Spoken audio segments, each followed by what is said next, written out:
I'm Paul Renkert, and I was born in 1957 in the state of Washington in Seattle, which is where I grew up and lived till I was 19 years old. It's been a long day. Probably 9/11 was a big event. I was mid-40s, having gone to work, and I didn't realize the towers had been hit until I arrived at work and I came off the elevators. And a fellow I worked with was leaving. He says, "Haven't you heard?" I was like, "What?" New York had the Twin Towers fall.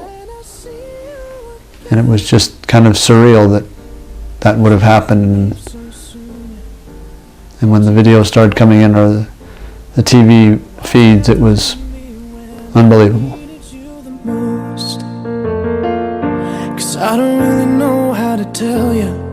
The assassination of John F. Kennedy, I was 5 years old. The world stopped.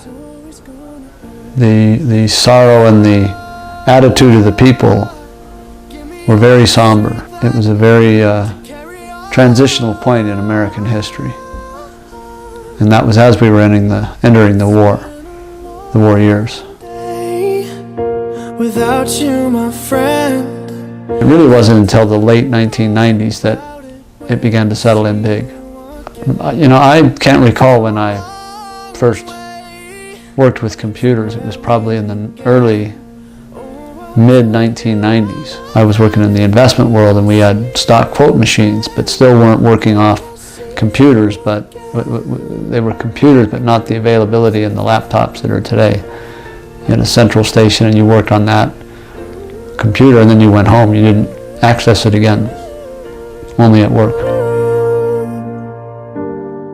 Oh yes, the speed of change, the upheaval of business and the world of investments has been turned upside down. So a huge impact, continues to be.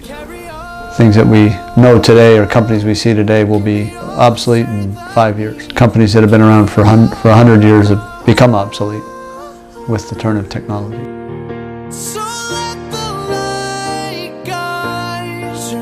The experiences as a kid, we were outdoors all the time. We were building things, digging things, hiking, running through trees, oblivious to the world. Today, a lot of younger people tend to have their head in a cell phone or doing games and staring at them, rather than being more outwardly and outward going. And it's not that they're not creative, they just have their visual tools that we didn't have back in that era. That's a huge change. You bring things from what you learned in your era, especially when you're young. You learn a tremendous amount of things when you're under 10 years old that you carry with you for a very long time.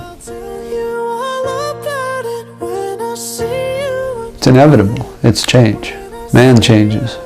Man changes things. And that's part of evolution.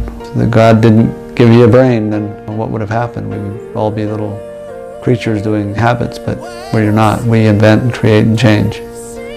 So for me, it's inevitable. It's evolution.